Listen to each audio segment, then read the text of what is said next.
Hey there folks, welcome to the channel. Hope your day is going great.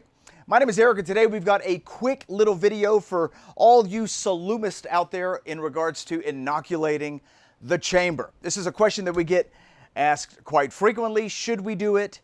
How do you do it? What are the pros and cons of inoculating a chamber? We're going to talk about that in today's quick little video. Thanks for being here. All right, so what does it mean to inoculate a chamber? Well, for the purpose of this video, inoculation of a dry curing chamber simply means that you're going to colonize it with molds or bacteria that you choose. Eventually, after your dry curing chamber has been seasoned, you're going to have a beautiful, living, breathing colony of microflora that's going to kind of create its own ecosystem.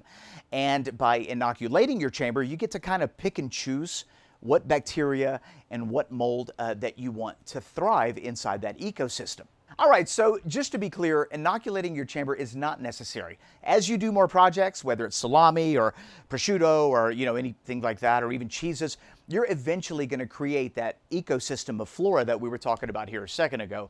It's just going to take a little bit longer, and you might be subject to contamination because of the wild bacteria or the wild molds that may be present in your chamber currently. And so if you want to speed that process up and kind of mitigate any potential bad contaminations, it is a good thing to do, but like I said, it's totally not necessary. The one downside when it comes to inoculating your chamber that I've seen, especially when you're doing it with mold, is that pretty much any project that you add to your chamber will have this beneficial mold growing on it.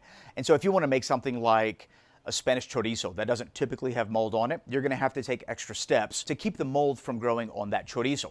Same thing in a cheese cave. If you inoculate your chamber with, let's say, Penicillium roqueforti that's used in blue cheese, or Penicillium, camemberti, or any of those molds with cheese, then pretty much everything that you put in your cheese cave is going to have those molds grow on it, which may not necessarily be a bad thing. All right, so how do you inoculate your chamber? It's actually incredibly easy. Let me show you, because this process actually happens very, very quickly. The mold we're going to be using is Penicillium nalgiavense. It's sold as mold 600. We're now going to go ahead and mix this with some distilled water, basically non-chlorinated water. And what I want to do is I want to shake the pack up. So I want the ingredients inside the pack to be very loose, like a free-flowing powder. I'm just going to open up the very end of that little packet and then pour some of that mold culture into my spoon. Notice I'm not dipping the spoon into the mold culture. I don't want to introduce any kind of unwanted molds or bacteria to that packet. So I just pour a little bit of that culture into a spoon. I'm using roughly about a scant half teaspoon for a cup of water, and we're going to give it a swirl. We need this mold culture to wake up, basically. We want it to bloom. So I'm going to let it sit on my countertop for about 12 hours, or basically overnight at room temperature. So let's take a look at it 12 hours later. Here it is. It's had an opportunity to bloom, and you got to remember that packet contains both food for the culture as well as the culture itself. So it's got mold and tasty mold food as a filler. And we're just going to now take that liquid and pour it into that little squirt bottle. And as far as the mold preparation, that's basically it. If you guys want to see a separate video where I show you how to prepare your mold in such a way where you could store it a long time in the refrigerator, let me know in the comment section below. It's a great little trick so that you could store your mold and inevitably save money, right? Because you're not having to throw it out. All right, so this is best done when your chamber is freshly cleaned, like a deep clean, and I've made a video on how to deep clean your chamber, or when you have a brand new chamber and you give it that initial cleaning. Inoculating your chamber is best done then. But technically, you can inoculate your chamber whenever you want. If you happen to have a little bit of extra mold after you rub down your salami, you can use some of that extra mold to spray down your chamber. It's not that big of a deal.